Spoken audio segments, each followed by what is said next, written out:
Olá a todos que me acompanham nesta história incrível. Antes de mergulharmos fundo nela, quero convidar todos vocês a serem parte desta comunidade. Se vocês gostam de histórias de empoderamento, considerem se inscrever no canal. É completamente gratuito e nos ajuda a crescer juntos. E se este vídeo agradar vocês, por favor, deem um like e compartilhem seus pensamentos nos comentários. Estão prontos para uma verdade que mudará tudo? Pois então, vamos lá. A noite anterior ao meu casamento, o destino me estendeu uma verdade que eu nunca pedi. E hoje eu devolveria o favor. Eu nunca planejei me tornar a noiva que colocou seu noivo de joelhos, não em matrimônio, mas em absoluta devastação.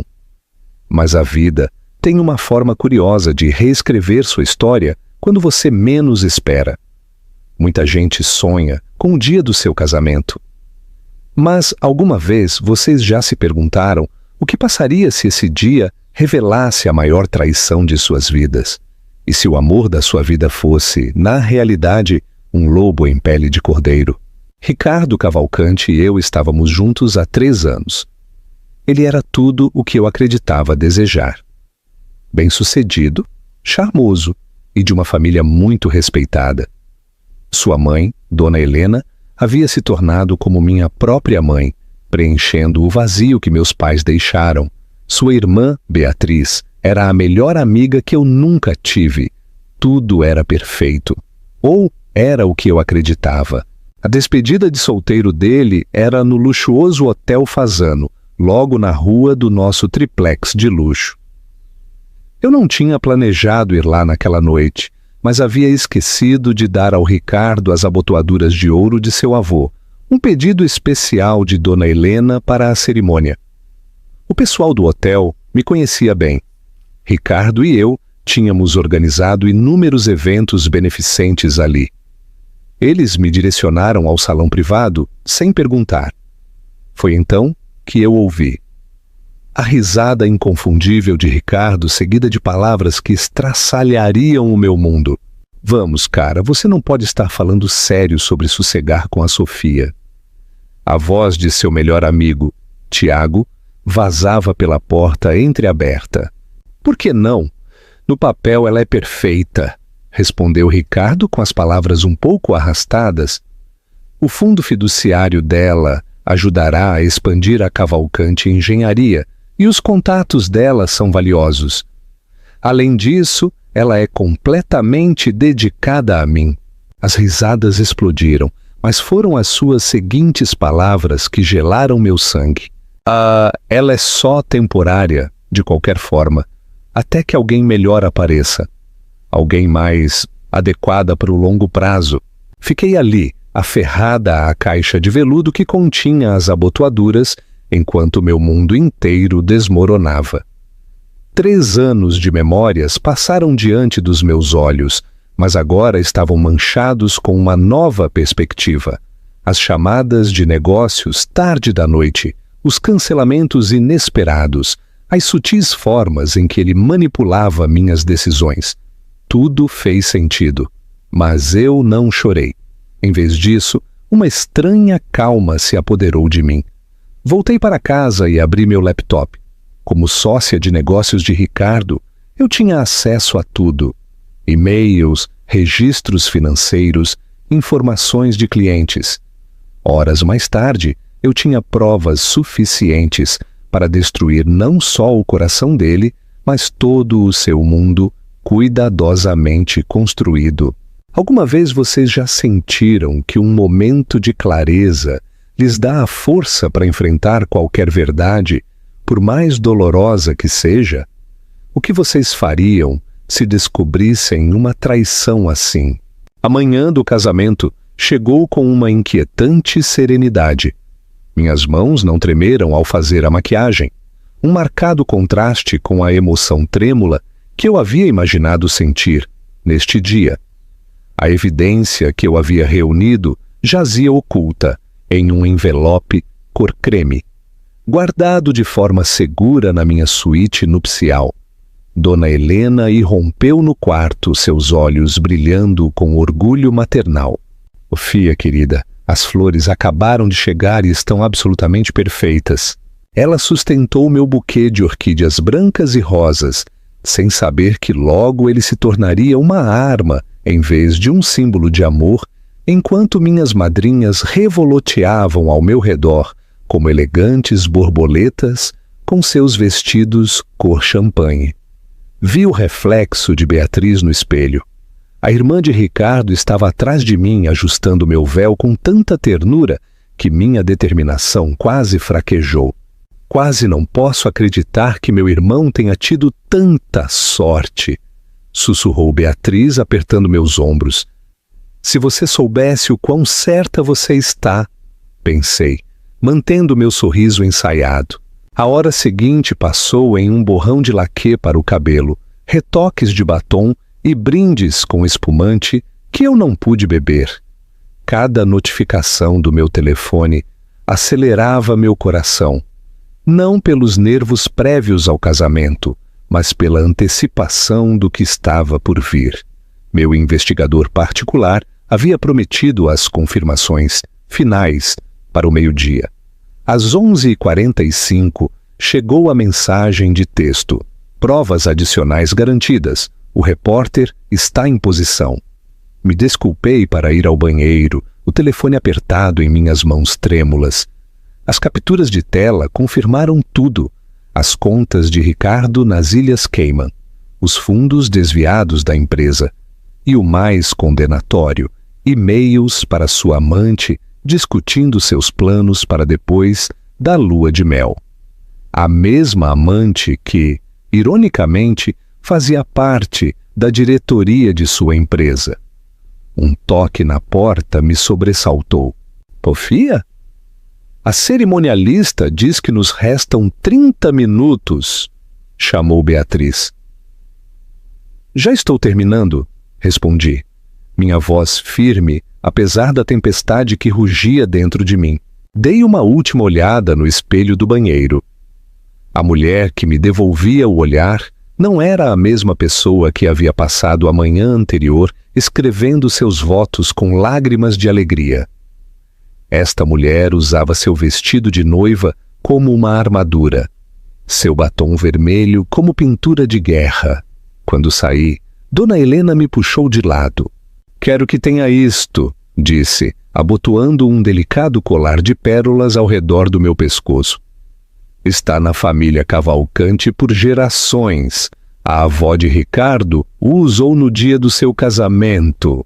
As pérolas se sentiram como gelo contra minha pele, outra relíquia familiar que se tornaria parte do dano colateral deste dia. Obrigada, Helena, sussurrei, abraçando-a fortemente. Quero que você se lembre que, passe o que passar hoje, você foi mais mãe para mim do que eu jamais teria esperado. Ela me olhou inquisitivamente, mas antes que pudesse responder, apareceu a organizadora de casamentos, com o fone de ouvido posto e a prancheta pronta. Todos em posição. Os convidados estão sentados e o noivo no altar. Minhas madrinhas se alinharam. Sua emoção era palpável. Beatriz me beijou na bochecha antes de ocupar seu lugar na frente da fila. Esperei até que todas tivessem ido antes de tirar o envelope de seu esconderijo e deslizá-lo em um discreto bolso costurado no meu vestido. As portas da igreja se fecharam atrás delas, deixando-me sozinha no vestíbulo. Através da pesada madeira, pude escutar o quarteto de cordas tocar o cânone de Pachelbel, a mesma música que Ricardo e eu havíamos escolhido juntos em um domingo chuvoso meses atrás. Meu telefone vibrou pela última vez. Repórter e fotógrafo em posição. Sócios comerciais presentes. Contato em espera. Apaguei a mensagem e guardei o telefone. A coordenadora de casamentos apareceu ao meu lado, radiante de alegria profissional. Pronta, senhorita Sofia. Pensei no momento em que conheci Ricardo naquela gala beneficente, como seu sorriso havia iluminado a sala. Pensei no nosso primeiro beijo sob a chuva, na forma como ele me propôs casamento sob as estrelas em Angra dos Reis. Todos os sonhos que havíamos compartilhado. Logo pensei em sua risada cruel da noite anterior, os anos de mentiras, a decepção cuidadosamente orquestrada. As portas da igreja se abriram de golpe, a marcha nupcial começou a tocar e 200 convidados se puseram de pé. Ao final do corredor, Ricardo estava alto e bonito com seu smoking, radiante com um charme ensaiado. Não tinha ideia de que em menos de 5 minutos esse sorriso se estilhaçaria, junto com sua reputação, seu negócio e seu mundo cuidadosamente construído. Dei meu primeiro passo adiante, agarrada ao meu buquê. O peso do envelope contra minha coxa me lembrou do meu propósito. Isto não era uma marcha nupcial, era uma contagem regressiva para a destruição. Sim, disse eu à coordenadora, minha voz de aço envolta em seda. Estou pronta. Cada passo pelo corredor trazia lampejos de memórias, momentos que uma vez atesorei, mas que agora reconhecia como enganos cuidadosamente elaborados. Os suaves sussurros de noiva linda dos convidados se sentiam como amargas ironias contra minha pele. O sorriso de Ricardo se tornou mais amplo à medida que eu me aproximava. Sua confiança inabalável, a máscara perfeita de um homem que pensava ter enganado a todos. A 3 passos do altar, me encontrei com o olhar de Tiago na primeira fila. Seu sorriso de deboche fraquejou ligeiramente quando sustentei seu olhar, talvez sentindo algo estranho em minha expressão. Ao seu lado sentava-se Rebeca Delgado, associada de negócios de Ricardo, com um elegante vestido azul marinho que eu sabia que custava mais que o salário mensal da maioria da gente. Um vestido provavelmente comprado com fundos desviados da empresa. A 2 passos e pude ver Dona Helena secando os olhos com um lenço com seu monograma. Beatriz estava entre minhas madrinhas, praticamente saltando de emoção. A visão delas me oprimiu o coração, sabendo que estavam prestes a se tornar dano colateral na queda de Ricardo. Um último passo. Você está deslumbrante, sussurrou Ricardo, estendendo sua mão para a minha. Eu me afastei só um pouco. O justo e necessário. O sacerdote abriu a boca para começar, mas em vez disso eu me virei para olhar para a nossa audiência. O envelope se sentia pesado contra minha coxa enquanto o buscava. O som do selo se rompendo ressoou no repentino silêncio. Antes de começar, minha voz se escutou claramente por toda a igreja. Eu gostaria de compartilhar algumas leituras, não da Bíblia, mas dos e-mails privados de Ricardo para Rebeca Delgado, datados durante todo o nosso noivado. O sangue sumiu do rosto de Ricardo enquanto eu tirava o primeiro documento. Rebeca se moveu incomodada em seu assento, enquanto murmúrios confusos se estendiam pela congregação. Minha querida Rebeca, li com voz firme, uma vez que o casamento assegure a fusão e o fundo fiduciário de Sofia seja acessível, podemos proceder com nosso plano original. Ela não suspeita de nada. Os murmúrios se tornaram mais fortes. Ricardo deu um passo em minha direção, mas eu me afastei, sacando mais papéis. Mas esperem, há mais, continuei. Meu sorriso afiado como o cristal. Alguém quer saber sobre as contas nas Ilhas Cayman? Ou talvez a contabilidade criativa na Cavalcante Engenharia? Tenho cópias para todos, incluindo os representantes da CVM, Comissão de Valores Mobiliários, que deveriam chegar justo agora. As portas da igreja se abriram no momento justo, revelando 2 agentes de terno. Não!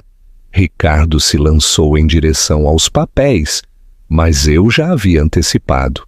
Deixei que os documentos se espalhassem, observando como flutuavam como flocos de neve tóxicos, cada um revelando outra camada de sua corrupção.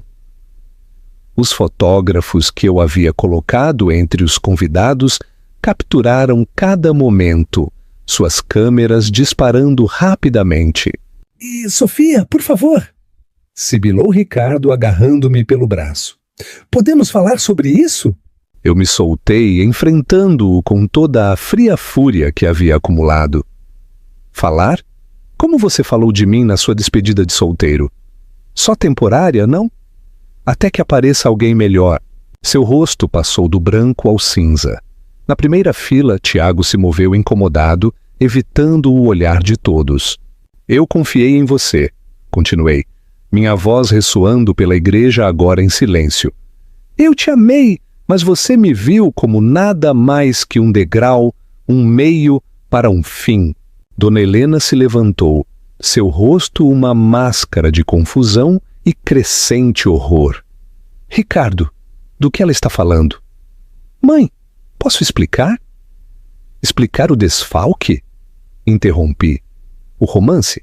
A fusão planejada que teria levado à bancarrota dezenas de famílias? Por favor, Ricardo, explique a todo mundo exatamente quem você é. Os agentes da CVM avançavam, flanqueando o altar. Rebeca já havia escapado por uma porta lateral, mas não chegaria longe. Outra equipe a esperava lá fora. Você arruinou tudo, rosnou Ricardo, sua encantadora fachada finalmente se quebrando por completo. Sorri, levantando a mão para tirar as pérolas da família Cavalcante. Não, Ricardo, você mesmo fez isso. Eu só estou me assegurando de que todos saibam exatamente com quem estão tratando. Os seguintes momentos se dissolveram no caos. Os agentes intervieram. Beatriz estava soluçando. Helena permanecia congelada na incredulidade, e os convidados fugiam ou gravavam tudo com seus telefones. Apesar de tudo, mantive a compostura, observando como o mundo perfeito de Ricardo desmoronava ao seu redor. Enquanto o levavam algemado, Ricardo se virou uma última vez. À minha maneira, eu te amava. À sua maneira? Me aproximei, mantendo minha voz baixa. Sua maneira nunca foi o suficiente. Considere isto meu presente de casamento. A verdade, finalmente, sobre o homem que você realmente é. Eu me dei a volta, caminhando sozinha pelo corredor, com a cabeça erguida. Atrás de mim podia escutar os soluços abafados de Helena, o contínuo clique das câmeras e o crescente murmúrio de conversas surpresas. Mas diante de mim se estendiam a liberdade, a justiça e a satisfação de saber que às vezes o karma precisa de uma ajudinha para chegar a tempo. Vocês acreditam que a verdade sempre vem à luz? Ou às vezes precisa de um empurrãozinho, como o que Sofia deu? Que momento desta revelação mais impactou vocês? A luz do sol da tarde paulistana bateu na minha cara enquanto eu abria as portas da igreja. Uma multidão de repórteres esperava lá fora. Meu toque final para assegurar que a queda de Ricardo seria completa e pública. Enquanto suas perguntas choviam ao meu redor, eu sorri, sabendo que, embora este não fosse o final de conto de fadas que uma vez sonhei, era algo melhor. Era justiça. As semanas seguintes se desenrolaram como cenas de um filme que nunca pensei que protagonizaria. As manchetes gritavam: o império de Ricardo Cavalcante desmorona e noiva abandona altar e expõe corrupção corporativa. Meu telefone vibrava constantemente com mensagens de apoio e jornalistas ansiosos por saber mais sobre a noiva que derrubou uma das famílias mais proeminentes da cidade. Me sentei no meu novo apartamento com vista para o Parque do Ibirapuera, um lugar que eu havia escolhido especificamente porque Ricardo sempre o havia desdenhado como território de dinheiro novo. A ironia não me passou despercebida. Meu laptop mostrava as últimas notícias. Ricardo e Rebeca haviam sido acusados de múltiplas acusações de fraude e desvio de dinheiro. A evidência que eu havia reunido havia aberto uma caixa de Pandora de má conduta corporativa. Beatriz ligava diariamente, sua voz sempre oscilando entre a ira e o desespero. "Por que você não me contou?" perguntava. Sua cegueira pelo irmão sempre havia sido sua maior fraqueza. A reação de Dona Helena me surpreendeu mais. 3 dias depois do casamento, que não aconteceu, apareceu na minha porta, levando uma familiar caixa de veludo. "As pérolas?" disse, estendendo-as. "Agora pertencem a você." "Helena, eu não poderia." "Você expôs a verdade", interrompeu ela, sua voz firme, apesar de seus olhos avermelhados. "Isso te faz mais digna delas do que qualquer um que as tenha usado antes." Nos sentamos no meu novo sofá, bebendo chá de xícaras que eu havia comprado naquela mesma manhã. O silêncio entre nós estava carregado de palavras não ditas. "Eu falhei com ele", sussurrou finalmente. "Em algum momento eu devo ter falhado." "Não." Lhe tomei a mão. Ricardo tomou suas próprias decisões. Ele tinha tudo necessário para ser um bom homem. Ele escolheu diferente. A investigação da Cavalcante Engenharia revelou uma corrupção mais profunda do que qualquer um havia imaginado. O pai de Ricardo havia assentado as bases anos atrás, e Ricardo simplesmente havia aperfeiçoado a arte do engano. O colapso da empresa afetou centenas de funcionários, mas eu também havia me preparado para isso. Conselhos anônimos haviam ajudado muitos a transferirem seus investimentos semanas antes de que estourasse o escândalo. Tiago tentou me contatar uma vez, provavelmente com a esperança de salvar seu próprio couro. Sua mensagem permaneceu sem ler na minha caixa de entrada, junto com as tentativas desesperadas de Ricardo de dar explicações. Alguns pontes não valem a pena reconstruir. Rebeca se tornou testemunha da acusação. Por suposto, sempre havia sido prática dessa maneira. Seu testemunho asseguraria que Ricardo passasse uma parte significativa de seus melhores anos em uma instituição federal, trocando seus ternos sob medida por roupas de prisão. A mídia me pintou como uma heroína, a noiva denunciante que escolheu a justiça sobre o amor. Não entendiam que nunca foi uma escolha. No momento em que escutei os verdadeiros sentimentos de Ricardo, o caminho a seguir se tornou cristalino. O amor sem respeito é como uma casa construída sobre a areia. Está destinada a desabar. Minha própria empresa floresceu depois. Os clientes apreciaram trabalhar com alguém que havia demonstrado padrões éticos tão inabaláveis. A ironia não me passou despercebida. A tentativa de Ricardo de me usar havia resultado espetacularmente contraproducente, lançando-me a um sucesso maior do que ele jamais havia imaginado. Vocês acreditam que a verdadeira força reside na capacidade de perdoar ou na coragem de defender o correto, mesmo que isso signifique destruir uma ilusão? Deixem seus comentários. 1 mês depois do casamento, recebi uma carta da avó de Ricardo. Sua letra trêmula preenchia 3 páginas com memórias de seu próprio matrimônio, de ver Ricardo crescer, e, finalmente, sua gratidão por evitar que o sobrenome familiar se tornasse sinônimo de corrupção desenfreada. "Você fez o que nenhum de nós teve a coragem de fazer", escreveu ela. "Você viu a verdade e se recusou a olhar para o outro lado." A carta terminava com uma fotografia. O avô de Ricardo no dia do seu casamento, jovem e esperançoso. A mesma esperança que uma vez eu havia visto nos olhos de Ricardo. A mesma esperança que havia se retorcido em algo mais obscuro quando ninguém olhava. Guardei a foto, não por sentimentalismo, mas como um lembrete de que as aparências enganam.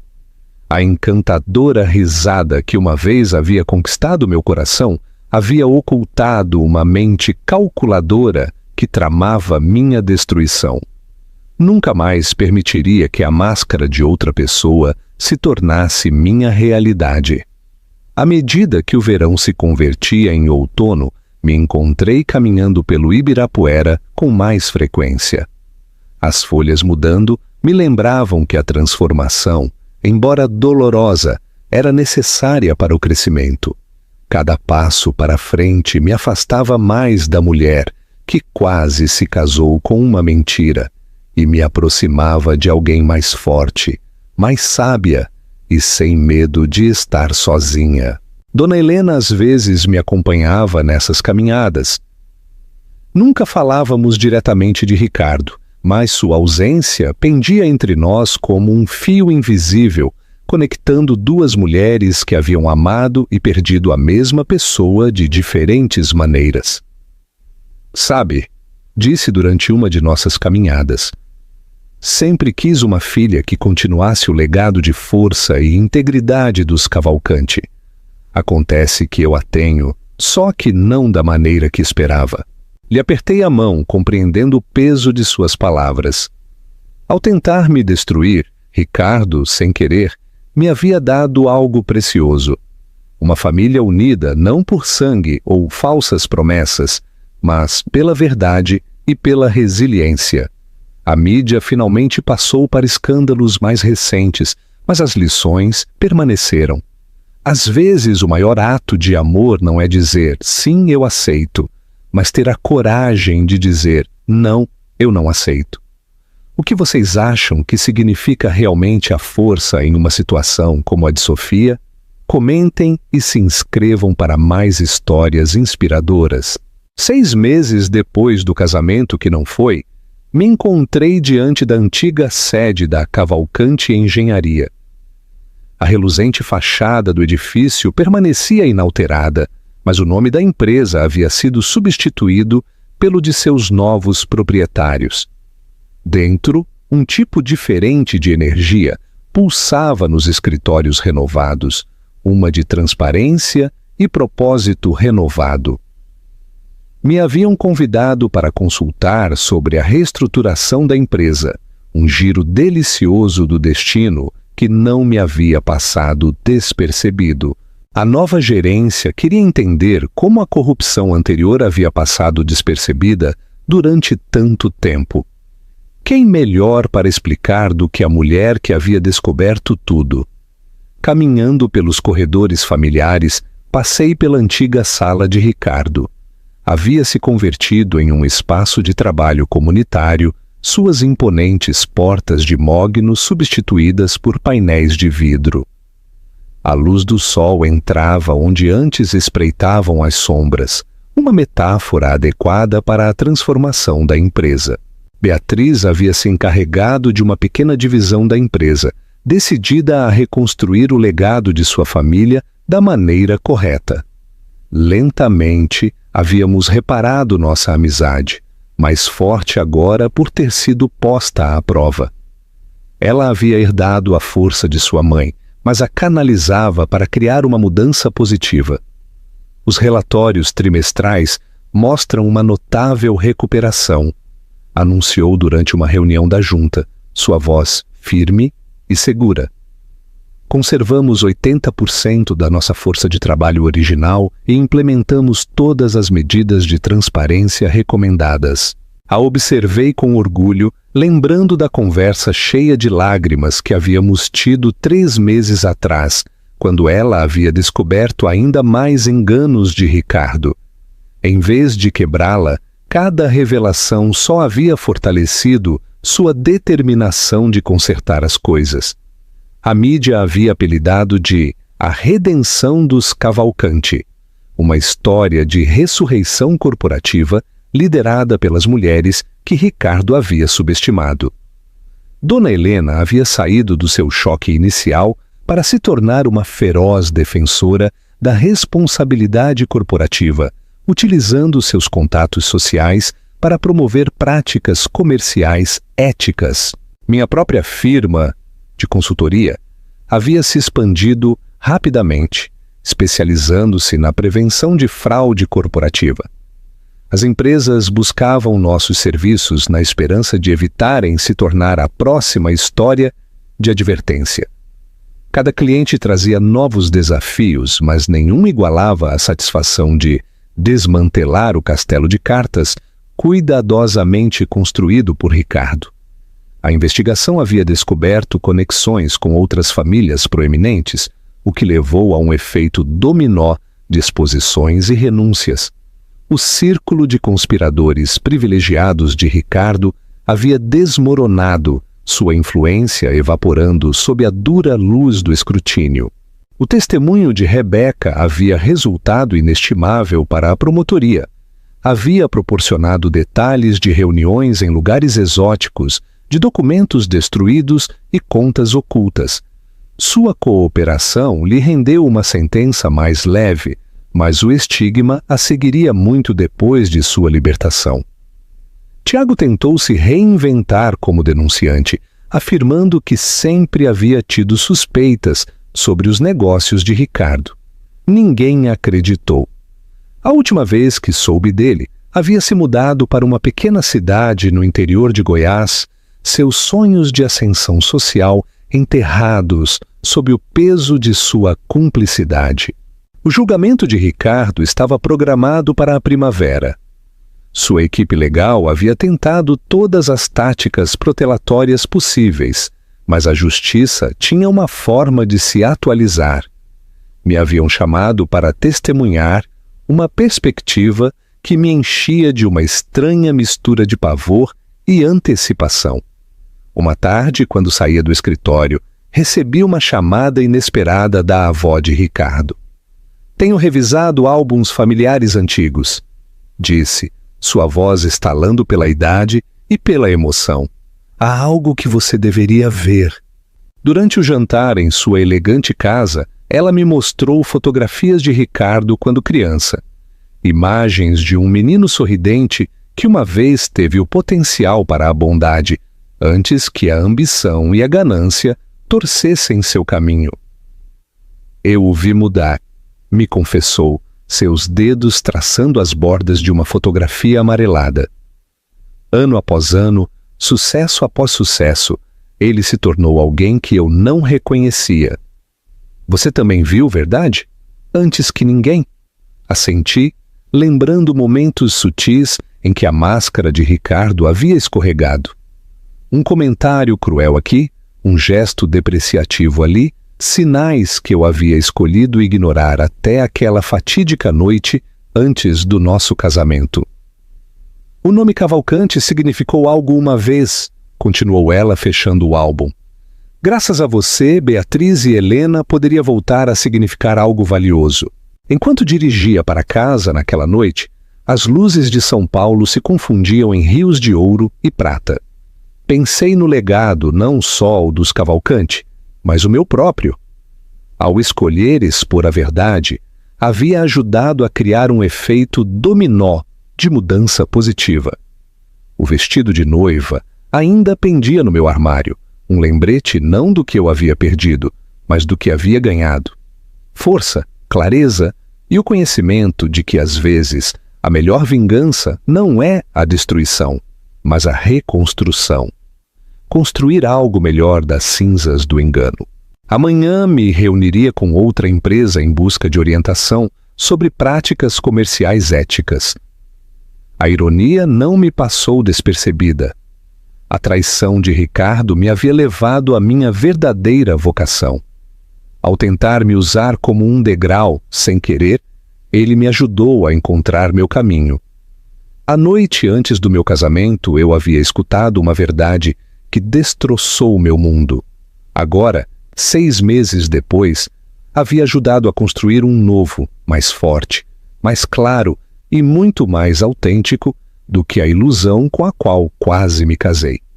Vocês acreditam que dos escombros de uma traição pode surgir uma verdadeira vocação? Não esqueçam de curtir este vídeo e compartilhar seus pensamentos. A primavera chegou com uma espera inesperada. O julgamento de Ricardo pairava no horizonte. A sala do tribunal pulsava com tensão enquanto eu subia ao estrado das testemunhas, minha voz inabalável enquanto relatava cada detalhe. Seus olhos nunca se afastaram de mim durante meu testemunho, mas já não tinham o poder de acelerar meu coração. Em vez disso, o vi claramente como ele era, um homem cuja maior derrota foi ser exposto por sua verdadeira natureza. A evidência era esmagadora. Cada documento que eu havia reunido naquela fatídica noite, antes do casamento, se tornou outro prego no caixão de sua defesa. Seus advogados tentaram me pintar como uma mulher desprezada e vingativa. Mas o rastro de papel contava uma história diferente, uma de fraudes calculadas que se estendiam por anos. O momento mais comovente chegou quando Helena testemunhou. Sentou-se, ereta no estrado, sua elegante compostura intacta, enquanto detalhava como seu próprio filho havia manipulado os fundos familiares e traído gerações de confiança. A verdade, afirmou claramente, sua voz ressoando na sala em silêncio, deve estar acima do sangue. O rosto de Ricardo se descompôs diante de suas palavras. Pela primeira vez vi uma emoção genuína quebrar sua máscara ensaiada, a compreensão de que não só havia perdido sua liberdade, mas o apoio inabalável de sua mãe. O julgamento durou 3 semanas. Cada dia trouxe novas revelações, mais evidência de quão profunda havia sido a corrupção. Antigos funcionários testemunharam sobre ameaças e coação. Sócios comerciais revelaram como haviam sido arrastados para a rede de enganos de Ricardo. Apesar de tudo, me sentei na galeria ao lado de Beatriz, observando o homem que ambas havíamos amado revelar suas cores mais escuras ao mundo. O veredito chegou em uma quinta-feira chuvosa à tarde, culpado de todas as acusações. A sentença, 15 anos, sem possibilidade de liberdade condicional antecipada. Enquanto o juiz lia os termos, estudei o perfil de Ricardo, ainda bonito, mas de alguma maneira diminuído. A encantadora risada que uma vez havia conquistado, juntas diretivas, e meu coração não se via por lugar nenhum. Rebeca, tendo se declarado culpada por acusações menores em troca do seu testemunho, recebeu 5 anos. Evitou meu olhar enquanto a levavam, seu traje de grife substituído pelo laranja da prisão. Tiago, acusado como cúmplice, aceitou um acordo de culpabilidade que incluía serviço comunitário e pesadas multas. Fora do tribunal, os repórteres clamavam por declarações. Helena deu um passo à frente, Beatriz e eu aos seus lados. A família Cavalcante anunciou com voz firme. Sempre valorizou a integridade acima de tudo. O veredito de hoje, embora doloroso, mantém essa tradição. Agradecemos ao júri por seu serviço e pela prevalência da justiça. Mais tarde, naquela noite, nos reunimos na casa de Helena, não para lamentar, mas para fechar um capítulo. Beatriz tirou uma garrafa de espumante da mesma safra que havíamos planejado servir no casamento. Pela verdade, brindou ela, seus olhos encontrando os meus. E pela irmã que quase tive, que resultou ser mais família que meu próprio irmão. Helena me tomou a mão enquanto bebíamos nosso espumante. Sabe, refletiu ela, tenho pensado no que você disse naquele dia no altar, sobre o amor e a verdade. Você escolheu a verdade sobre o amor, mas ao fazê-lo, mostrou o amor maior de todos. Amor pela justiça. Pelo que é correto. A tarde se suavizou na noite. Nossa conversa passou do passado ao futuro. Beatriz falou de seus planos para mudar a marca dos negócios legítimos restantes da família. Helena compartilhou sua visão para uma fundação que apoie a educação em ética corporativa. Enquanto dirigia para casa naquela noite, O horizonte da cidade brilhava contra o céu escuro. O peso que havia carregado desde a noite anterior ao meu casamento finalmente começou a se dissipar. A sentença de Ricardo não foi só um final, foi uma permissão para começar de novo de verdade. Meu telefone vibrou com uma mensagem de um número desconhecido. Apareceu uma foto. Ricardo em seu uniforme de prisão, sendo conduzido à sua cela. Abaixo, palavras de um guarda compreensivo. Pensei que você gostaria de ver isto. Justiça servida. Apaguei a mensagem sem responder. Não precisava ver Ricardo na miséria. Já o havia visto em seu ponto mais alto e o achei deficiente. Minha vingança não estava no seu encarceramento, mas na liberdade que eu havia encontrado ao expor a verdade. O vestido de noiva que havia pendurado no meu armário, como um fantasma, finalmente foi guardado. Doado a uma organização beneficente que ajudava sobreviventes de abuso doméstico a reconstruírem suas vidas. O simbolismo não me passou despercebido. O que estava destinado a ser um símbolo de amor e confiança, agora ajudaria outras mulheres a escreverem suas próprias histórias de redenção. Enquanto pegava no sono naquela noite, pensei na garota que uma vez havia sonhado em se tornar a senhora Cavalcante. Havia sido ingênua, talvez, mas sua crença na justiça havia sido sua salvação. Ricardo havia visto sua confiança como fraqueza, sem se dar conta de que seria sua ruína. A verdade me havia custado um casamento, mas me havia dado algo muito mais valioso. O conhecimento de que, às vezes, a melhor história de amor não é sobre encontrar o parceiro adequado, mas sobre encontrar a força para defender o correto sozinha. Vocês acreditam que a verdadeira liberdade é só física ou é também mental e emocional? Curtam e compartilhem suas opiniões. Um ano depois da sentença de Ricardo, me encontrei de novo no Hotel Fasano. Não como uma futura noiva, mas como a oradora principal de uma conferência sobre ética corporativa. A ironia de falar no mesmo edifício onde havia escutado a verdadeira natureza de Ricardo não me passou despercebida.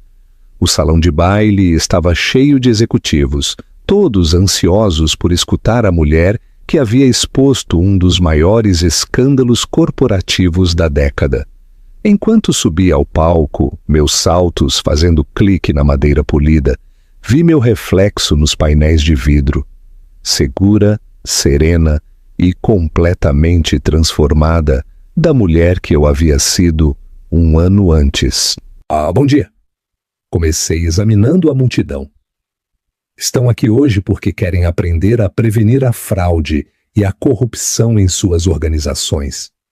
Mas o que realmente precisam aprender é saber a verdade que se esconde por trás de sorrisos perfeitos e ternos de grife. Na primeira fila, Helena e Beatriz estavam sentadas com orgulho. Beatriz havia conseguido mudar a marca dos ativos restantes da família em uma nova empresa focada em investimentos sustentáveis. A fundação de Helena já havia patrocinado programas de ética em 3 universidades importantes. A maior ameaça para a integridade corporativa, continuei, nem sempre é externa. Às vezes, é o encantador CEO com um título de prestígio. Às vezes, é o sócio de confiança com um histórico impecável. E às vezes, é a pessoa com a qual você planeja passar sua vida.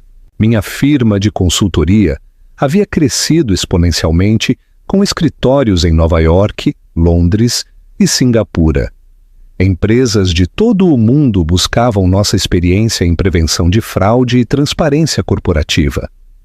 Cada novo cliente trazia consigo histórias de quase acidentes e situações limite, potenciais Ricardos pegos antes que pudessem causar um dano irreparável. Depois do meu discurso, durante a recepção de networking, uma jovem se aproximou de mim. Suas mãos tremiam ligeiramente enquanto se apresentava. Estou noiva do diretor financeiro da minha empresa, me confessou, sua voz apenas um sussurro.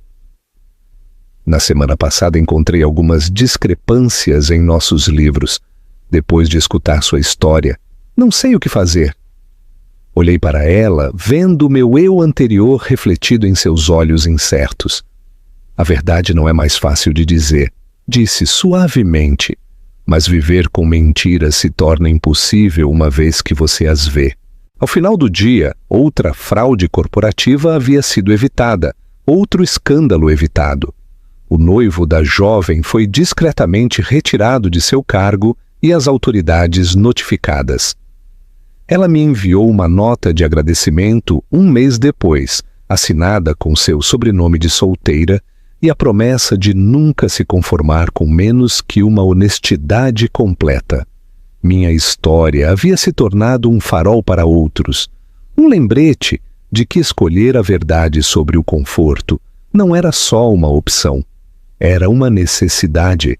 As escolas de negócios utilizaram o caso Cavalcante como ferramenta de ensino e ocasionalmente dei palestras como convidada, compartilhando conhecimentos que só podiam provir de ter amado e perdido um mestre do engano. Beatriz se uniu à minha firma como sócia. Sua experiência na reconstrução depois do escândalo corporativo, provando ser inestimável. Juntas, desenvolvemos programas para ajudar as empresas a fomentarem culturas de transparência e responsabilidade. "E sabe", disse ela uma noite enquanto revisávamos expedientes, "eu costumava pensar que Ricardo era o forte da nossa família. Agora percebo que a força não é sobre manter o poder, é sobre ter a coragem de expor a má conduta, mesmo quando dói." A Fundação de Helena lançou um programa de bolsas para mulheres em ética empresarial, nomeando-o em honra à avó de Ricardo, que havia falecido pacificamente meses depois de sua sentença. Suas últimas palavras para mim haviam sido: "Você salvou a alma da nossa família." A mídia ainda publicava ocasionalmente histórias sobre a noiva que salvou o mundo financeiro. Mas minha vida havia avançado muito além daquele único dia de prestação de contas. Meu trabalho havia evoluído de um ato de vingança para uma missão de prevenção e proteção. As apelações de Ricardo foram negadas sistematicamente. Suas tentativas de reduzir sua sentença caíram em ouvidos moucos. A evidência que eu havia reunido naquela noite havia sido muito exaustiva, muito condenatória para disputá-la. Às vezes me perguntava se ele alguma vez entendeu verdadeiramente que sua queda não havia sido causada pela minha descoberta de seus planos, mas pela sua própria crença de que o amor podia ser usado como uma arma. Um ano depois de expor a verdade, me encontrava no meu escritório com vista para o Ibirapuera, observando o pôr do sol pintar o céu em tons de redenção. Em minha mesa havia uma foto emoldurada de Helena, Beatriz e eu na inauguração do primeiro centro de ética da Fundação. Junto a ela, uma pequena caixa de veludo que continha as pérolas da família, já não um símbolo de traição, mas um lembrete de que, às vezes, a herança mais preciosa é a coragem de defender o que é correto. A verdade não havia me dado o final feliz que uma vez sonhei. Em vez disso, havia me dado algo muito mais valioso: um propósito, uma missão e uma família unida, não por sangue ou matrimônio, mas por um compromisso inabalável com a integridade. O que vocês acham que é mais valioso, um final de conto de fadas ou uma vida com propósito e verdade? Não se esqueçam de se inscrever e deixar seus comentários.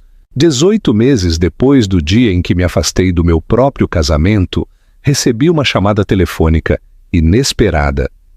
Ricardo queria me ver. Sua solicitação chegou através do seu conselheiro de prisão. Uma reunião para fechar o ciclo, afirmou. Helena e Beatriz me aconselharam contra. Sua atitude protetora se notava em suas expressões preocupadas, mas algo em mim precisava desta conversa final, esta última peça do quebra-cabeça para completar minha cura. A sala de visitas da prisão era austera e fria, nada como os luxuosos espaços onde uma vez compartilhamos nossos sonhos. Ricardo estava sentado na mesa de metal. O uniforme laranja contrastava agressivamente com os ternos sob medida que uma vez vestiu. Seus traços haviam se endurecido, o charme polido substituído por uma autenticidade curtida que eu nunca havia visto antes. Sofia, disse ele, sua voz mais áspera do que recordava. Obrigado por vir. Me sentei à sua frente, mantendo um exterior composto enquanto meu coração se acelerava com as memórias. Por que você queria me ver, Ricardo? Ele baixou o olhar para suas mãos, as mesmas que uma vez haviam deslizado um anel de noivado no meu dedo. Tive muito tempo para pensar no que fiz, em quem eu era, em quem eu sou. 18 meses de reflexão, apontei. Isso é uma grande mudança do homem que pensou que poderia sair impune na vida.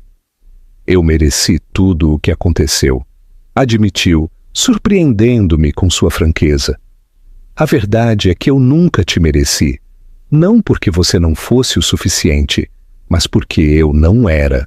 As palavras ficaram suspensas entre nós, pesadas com o peso das possibilidades perdidas.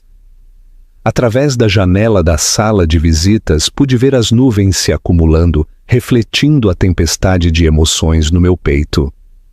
Sabe o que é o pior? Continuou ele, levantando a vista para encontrar meus olhos. Eu te amava.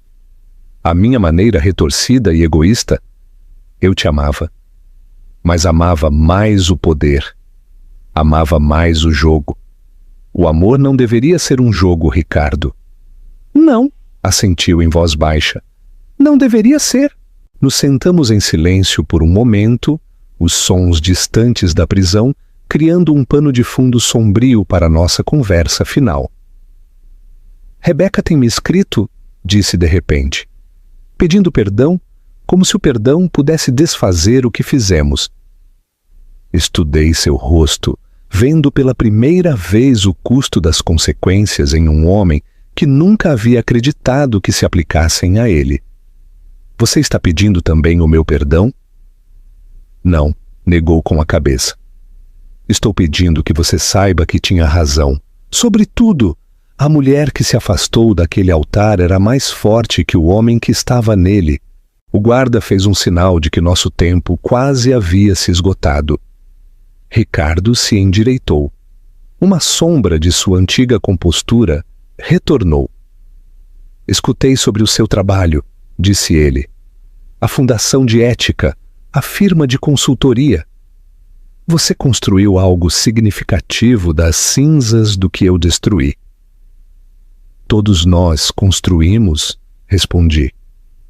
Sua mãe, Beatriz. Encontramos força na verdade que você tentou enterrar. Enquanto me levantava para ir embora, Ricardo me chamou uma última vez. A noite antes do casamento, quando você me escutou, foi aquele o primeiro momento em que você soube? Me virei, lembrando da garota que havia estado do lado de fora daquela porta, agarrada àquelas abotoaduras. Não, respondi honestamente. Foi só a primeira vez que admitiu que sempre soube. Ao sair da prisão, me senti mais leve de alguma maneira. Não porque Ricardo tivesse mudado ou porque seu reconhecimento de suas falhas tivesse me dado validação. Me senti mais leve porque finalmente entendi. Minha força não havia vindo de expor suas mentiras ou de me afastar do nosso casamento. Havia vindo de escolher a verdade sobre o conforto, a justiça sobre o amor, a integridade sobre a ilusão. Dona Helena me esperava no estacionamento, sua presença um apoio silencioso. "Você está bem?" perguntou enquanto eu me deslizava no assento do passageiro. "Sim", sorri, percebendo que era completamente verdade. "Realmente estou." Enquanto nos afastávamos, observei como a prisão desaparecia no espelho lateral. Ricardo cumpriria outros 13 anos, mas eu já era livre. Livre do peso dos "e se" e dos "poderia ter sido". Livre do fantasma de um amor que era mais ficção do que realidade. O céu havia se limpado e diante de nós um arco-íris se erguia sobre o horizonte, um lembrete da natureza de que, depois de cada tempestade, há uma oportunidade para que surja algo belo. Meu telefone vibrou com uma mensagem de Beatriz. A última iniciativa da Fundação havia recebido financiamento completo. A vida tinha uma forma curiosa de funcionar. Havia perdido um noivo, mas havia ganhado uma família. Perdi um sonho, mas encontrei um propósito. A noite antes do meu casamento havia parecido um final, mas em realidade havia sido um começo. O começo de uma jornada em direção a algo muito mais precioso que o conto de fadas com o qual quase me conformei. A verdade resultou. Não só me libertou, nos libertou a todos. Vocês acreditam que o perdão, ou a capacidade de seguir adiante, é uma forma de vingança em si mesma? Deixem suas opiniões abaixo. E se gostaram da história até aqui, inscrevam-se para não perderem o final. Um ano depois do meu encontro com Ricardo, minha vida havia florescido de formas que nunca imaginei possíveis. A Fundação de Ética se havia expandido globalmente e nossa firma de consultoria havia se tornado o padrão de ouro em transparência corporativa. Mas foi um tipo diferente de encontro o que marcaria este capítulo da minha história. Estava dando uma conferência na EASP, FGV, quando o notei entre a audiência. Olhos escuros, fixos atentamente em minha apresentação, fazendo perguntas reflexivas sobre medidas preventivas contra a fraude corporativa. O professor Marcos Aguilar, professor visitante da USP, especializado em ética empresarial e responsabilidade corporativa. Depois da conferência, ele se aproximou de mim com uma proposta interessante. Senhorita Sofia, sua experiência poderia revolucionar a forma como ensinamos ética nas escolas de negócios. Consideraria colaborar em um plano de estudos integral? Havia algo refrescantemente genuíno nele. Sem agendas ocultas, sem uma persona cuidadosamente elaborada, apenas uma autêntica paixão por criar uma mudança positiva. Dona Helena o notou primeiro, durante uma reunião da Junta da Fundação, onde Marcos apresentou suas ideias. Ele te olha da maneira que se deve olhar para alguém que se admira, comentou depois. Não como um prêmio a ganhar, mas como um igual a respeitar. Nossa colaboração profissional evoluiu lentamente em discussões de café, que se estenderam a jantares. Marcos nunca pressionou, nunca se apressou. Entendeu o peso do meu passado e respeitou a força que ele havia me dado. Beatriz me provocava sem piedade pela forma como meus olhos se iluminavam ao discutir nosso projeto de currículo. Sabe, Sofia, está tudo bem ser feliz de novo, voltar a confiar, mas a confiança não era algo que eu dava facilmente mais. Uma noite, durante o jantar em um tranquilo restaurante no bairro dos Jardins, contei a Marcos tudo. Não só as manchetes que ele havia lido, mas a crua verdade de amar alguém que te via como nada mais que um meio para um fim. Sua resposta foi simples, mas profunda. Obrigado por me confiar sua história. Não deve ter sido fácil compartilhá-la. Passaram os meses e nosso projeto floresceu. As escolas de negócios de todo o país começaram a adotar nosso programa de ética. Marcos e eu passamos inúmeras horas refinando estudos de caso, incluindo o escândalo Cavalcante, agora ensinado como um exemplo histórico de detecção de fraude corporativa. Uma tarde chuvosa, enquanto caminhávamos pelo Ibirapuera, depois de uma apresentação bem-sucedida, Marcos se deteve sob o abrigo de uma enorme figueira. Sabe o que me assombra em você, Sofia? Li as gotas de chuva brilhando em seu cabelo. Não só sua força ao expor a verdade, mas sua coragem para permanecer aberta à possibilidade, mesmo depois de tudo. O olhei. Realmente o olhei. E vi o que Helena havia notado meses atrás. Aqui havia um homem que havia construído sua carreira ensinando ética, não porque fosse rentável, mas porque acreditava nela. Alguém que via meu passado não como uma carga, mas como sabedoria ganhada. A verdade é, continuou ele, eu me apaixonei por você. Não pela versão das manchetes, mas pela você real, brilhante, compassiva e sem medo de defender o que é correto. Não peço nada mais que a oportunidade de te mostrar que o amor pode ser honesto, direto e verdadeiro.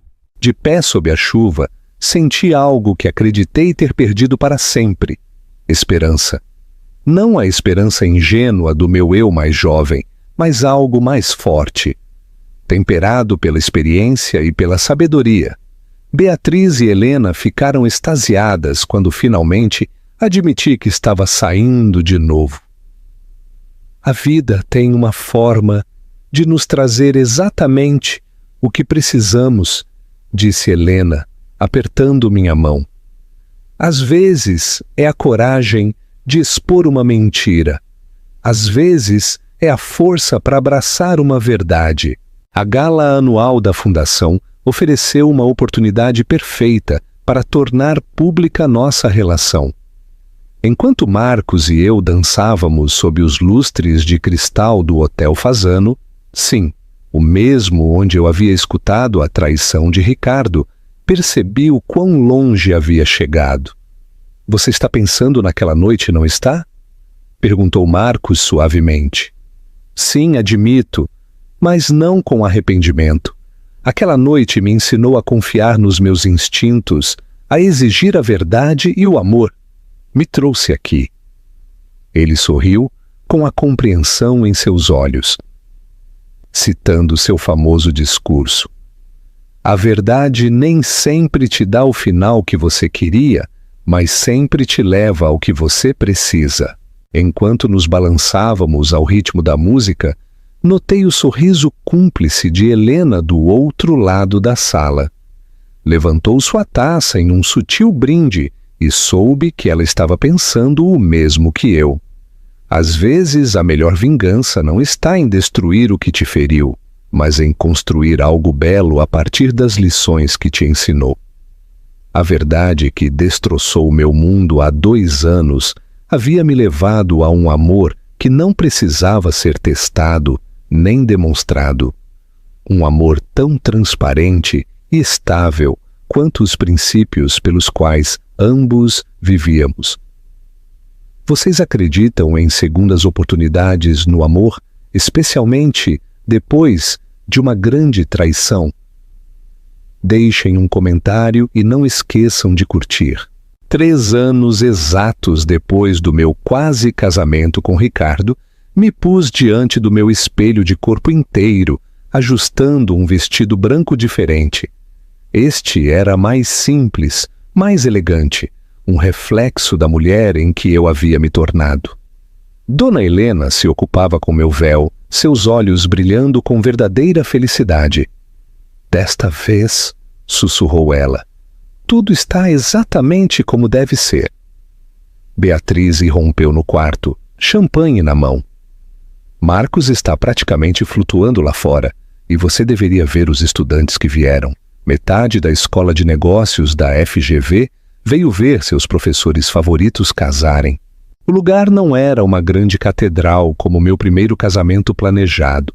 Em vez disso, escolhemos o Jardim Botânico, onde Marcos e eu havíamos passado inúmeras horas discutindo nosso plano de estudos entre beijos roubados e sonhos compartilhados.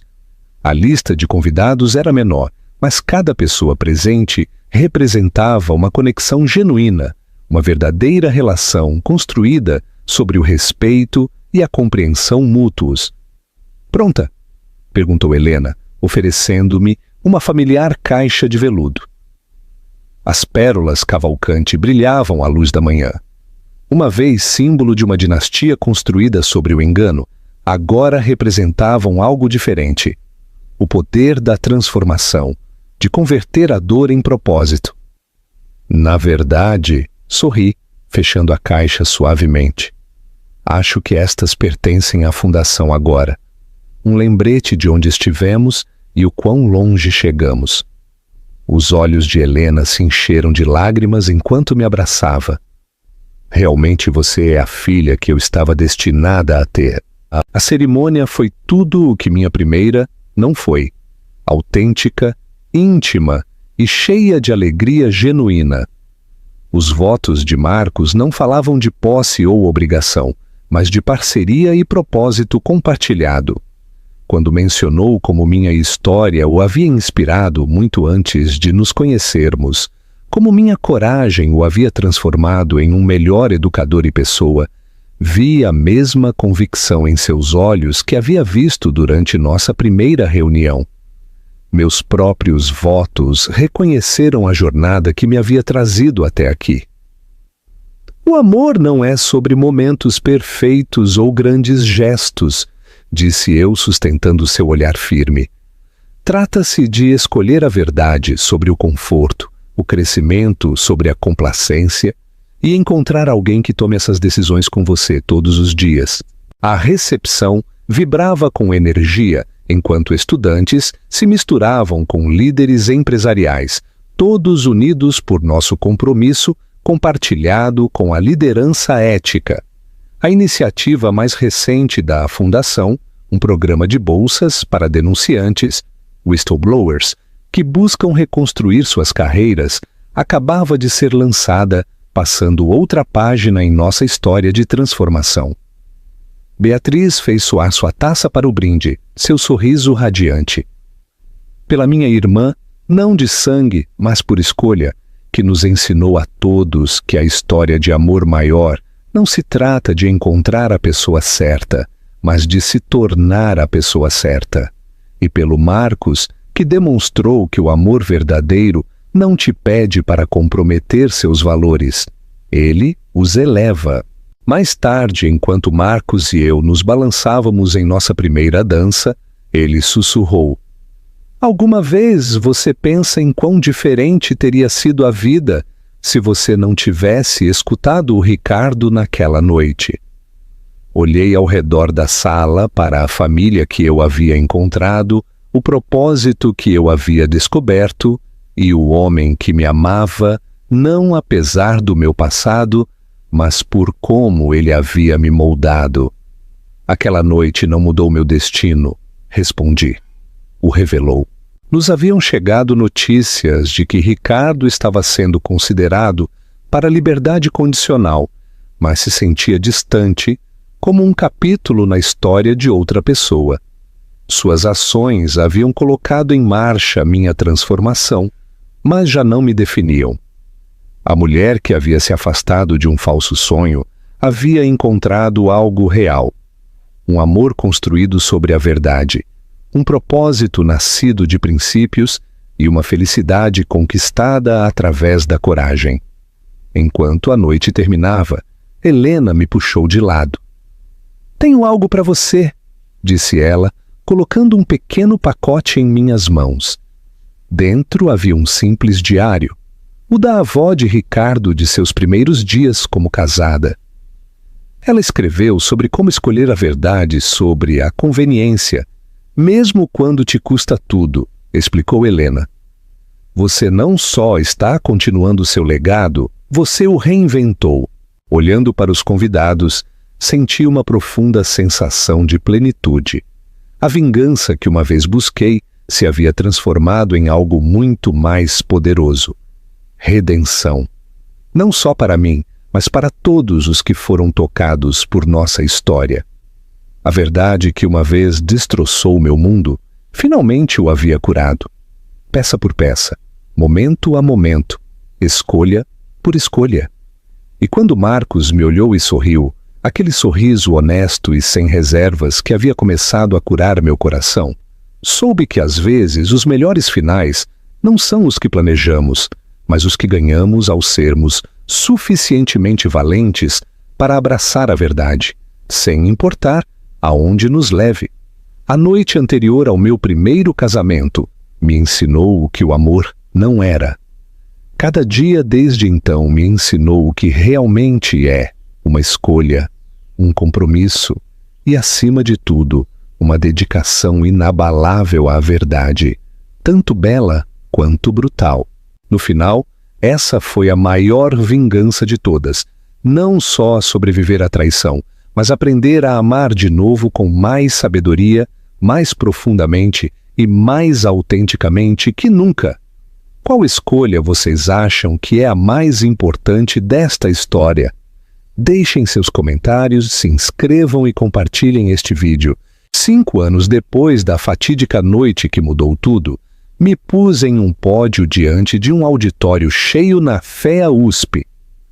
Os rostos diante de mim representavam a próxima geração de líderes empresariais, ansiosos por aprender com o que havia se tornado conhecido como o estudo de caso Cavalcante. Marcos estava sentado na primeira fila, agora chefe do Departamento de Ética Empresarial, radiante com o mesmo orgulho que havia mostrado no dia do nosso casamento. 2 filas atrás dele estavam Helena e Beatriz, que nunca perdiam estas conferências anuais. Mas este ano era diferente. Esta seria a última vez que contaria esta história. Muitos de vocês conhecem as manchetes. Comecei, minha voz ressoando no espaço silencioso. A noiva que abandonou o altar e expôs um escândalo corporativo. A mulher que se afastou de um cavalcante. Mas hoje, quero falar com vocês sobre algo mais importante que a vingança ou a justiça. Quero falar sobre a transformação. Uma estudante levantou a mão. Doutora Sofia, o que a fez finalmente decidir deixar de dar estas palestras? Sorri, apoiando minha mão instintivamente em meu ventre, ligeiramente arredondado. Nosso primeiro filho ainda é nosso segredo, porque algumas histórias precisam terminar para que possam começar outras novas. Depois da conferência, Beatriz se uniu a mim em meu escritório, sentada na borda da minha mesa, como costumava fazer em nossos dias de consultoria. Ricardo tem uma revisão para sua liberdade condicional no próximo mês, disse em voz baixa. Ele perguntou se falaríamos em seu nome. A notícia não me surpreendeu como teria feito antes. O tempo tinha uma forma de suavizar até as bordas mais afiadas da traição. Você o fará? Perguntei. Talvez, admitiu ela. Agora é diferente. As cartas que ele escreve não são do irmão que conheci, são do irmão que eu desejava ter tido. Dona Helena o havia visitado regularmente ao longo dos anos, observando seu filho desprender-se lentamente das camadas de engano que o haviam definido. Ela havia compartilhado comigo sua transformação gradual, como ele havia começado a aconselhar outros presos, ajudando-os a compreenderem os efeitos dominó do crime do colarinho branco nas famílias e comunidades. A fundação também havia evoluído. O que começou como uma resposta à fraude corporativa se transformou em um movimento global pela ética empresarial. As pérolas Cavalcante, agora exibidas no hall da nossa sede, haviam se tornado um símbolo de transformação, um lembrete de que até as verdades mais obscuras podiam conduzir à luz. Marcos me encontrou mais tarde naquela noite em nosso escritório em casa, rodeado de estudos de caso e trabalhos de estudantes. Você está pensando na liberdade condicional de Ricardo, não está? Assenti, apoiando-me em seu abraço. Estou pensando no quão longe todos chegamos. Como aquela noite antes do meu casamento não foi um final, de forma alguma. Foi um começo. Para todos nós. Na manhã seguinte, tomei uma decisão. Escrevi uma carta à Junta de Liberdade Condicional, não para condenar ou apoiar, mas para reconhecer a mudança. O homem com quem eu ia me casar escolheu o engano sobre a verdade, escrevi. O homem que vocês estão considerando para a liberdade condicional escolheu enfrentar essa verdade. No final, isso é tudo o que qualquer um de nós pode fazer: escolher a verdade uma e outra vez, sem importar o custo. A gala anual da Fundação aconteceu na véspera da audiência de liberdade condicional de Ricardo. Enquanto me dirigia à multidão, vi rostos que contavam a história dos últimos 5 anos. Estudantes que haviam se tornado líderes éticos, denunciantes que encontraram um novo propósito, famílias que se reconstruíram das cinzas da fraude. Há 5 anos pensei que a vingança consistia em destruir algo. Concluí: agora sei que se trata de construir algo melhor. A maior vingança não está em ver alguém cair, está em ajudar outros a se levantarem. Mais tarde naquela noite, Marcos e eu caminhamos pelo nosso lugar favorito no Jardim Botânico, o mesmo lugar onde havíamos trocado votos, onde agora contaríamos às nossas famílias sobre a nova vida que crescia dentro de mim. Sabe o que eu mais gosto na nossa história? Disse Marcos, com sua mão entrelaçada com a minha. É que nunca se tratou realmente de vingança. Tratava-se de que a verdade saísse à superfície, como uma flor rompendo o asfalto. Pensei na jornada, da noiva que escutou uma verdade devastadora, até a mulher que fez dessa verdade sua força. De buscar vingança a encontrar um propósito.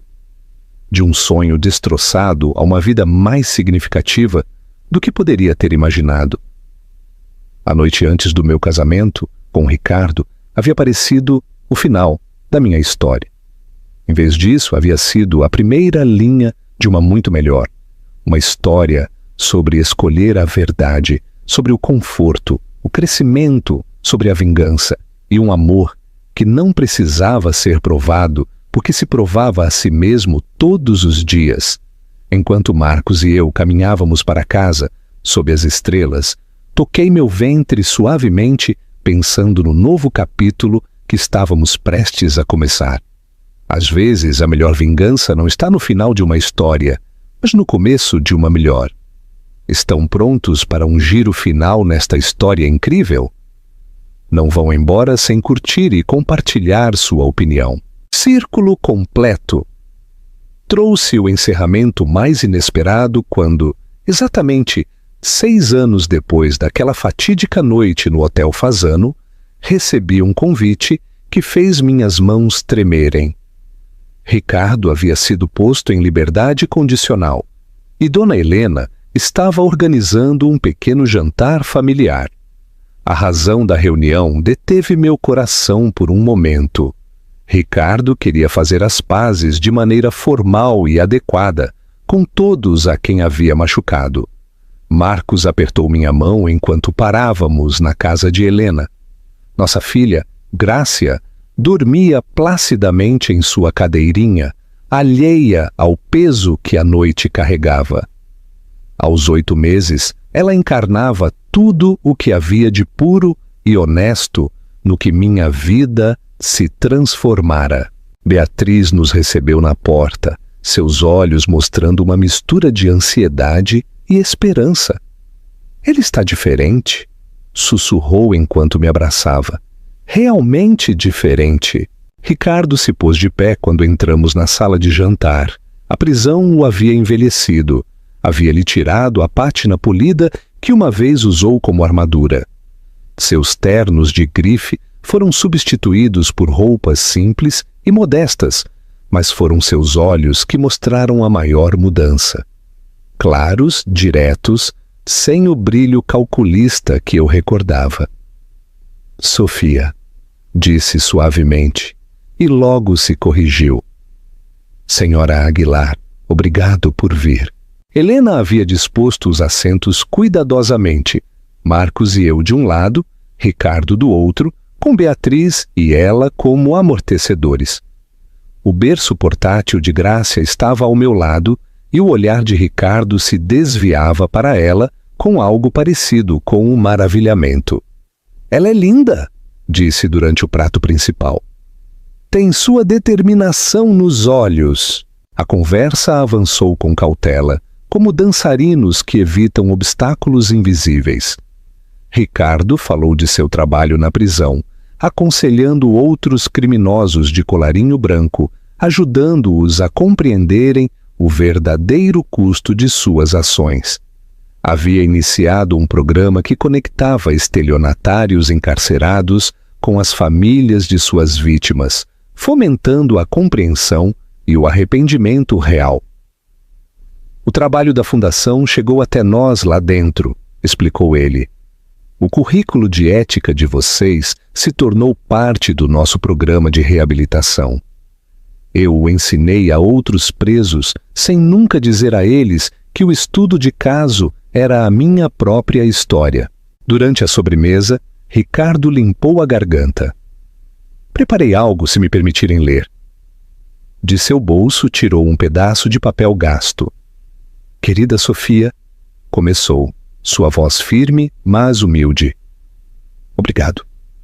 Não pelo que me impediu de fazer a você, mas pelo que você me ajudou a me tornar ao expor quem eu era. A noite antes do nosso casamento, você escutou a verdade sobre quem eu era então. Esta noite, quero que escute a verdade sobre quem eu sou, agora. Grácia escolheu esse momento para acordar, seu pequeno choro cortando a tensão emocional. Sem pensar, eu a levantei e ela se aninhou contra meu ombro, observando a reunião com olhos curiosos. O nome Cavalcante uma vez significou poder a qualquer preço, continuou Ricardo, olhando para minha filha. Graças a você, Beatriz e mamãe, agora significa integridade. O maior presente que você me deu não foi só me parar, foi me mostrar uma forma melhor de viver. Helena secou as lágrimas enquanto Ricardo falava de seus planos. Trabalhar com o programa de reabilitação da Fundação, usando sua experiência para evitar que outros seguissem seu antigo caminho. Já havia rejeitado ofertas lucrativas que o teriam colocado de volta no mundo corporativo. Aprendi que o verdadeiro poder não está em controlar os demais, disse ele, olhando diretamente para Marcos e para mim. Está em controlar a si mesmo, em escolher a verdade, mesmo quando as mentiras seriam mais fáceis. À medida que a noite chegava ao fim, Ricardo pediu para conhecer Grácia. Me vi assentindo e Marcos apoiou minha decisão com um suave sorriso. Ricardo se ajoelhou diante do berço dela, seu rosto suave com emoção. Olá, pequena, sussurrou. Sua mãe me ensinou a lição mais importante da minha vida. Espero que você cresça para ser tão valente e verdadeira como ela. Ao sair para o ar fresco da noite depois, me senti mais leve de alguma maneira. Marcos levou nossa filha adormecida ao carro, enquanto eu ficava nos degraus com Helena, olhando as estrelas. Sabe, disse ela, unindo-se a mim, quando você expôs a verdade de Ricardo há 6 anos, pensei que nossa família estava destruída. Em vez disso, você nos deu a todos a chance de algo real. A noite antes do meu casamento com Ricardo havia me mostrado uma verdade feia que destroçou meu mundo. Mas desses fragmentos todos havíamos construído algo belo. Uma família unida, não por mentiras e obrigações, mas por escolha e verdade. Enquanto Marcos, Grácia e eu dirigíamos para casa, pensei no poder da verdadeira redenção. Não só dizer sinto muito, mas viver de maneira diferente. A transformação de Ricardo não foi só um final para a nossa história. Foi a prova de que, às vezes, a maior vingança não está em destruir o mundo de alguém, mas em ajudá-lo a construir um melhor. A verdade que uma vez havia quebrado meu coração nos curou a todos, de maneiras que nenhum de nós poderia ter imaginado naquela noite há 6 anos. Às vezes, os melhores finais não são os que planejamos, mas os que ganhamos ao enfrentarmos nossas verdades e escolhermos crescer a partir delas. Obrigado por nos acompanhar nesta jornada incrível. Se esta história tocou o seu coração, curta, compartilhe e se inscreva. Até a próxima!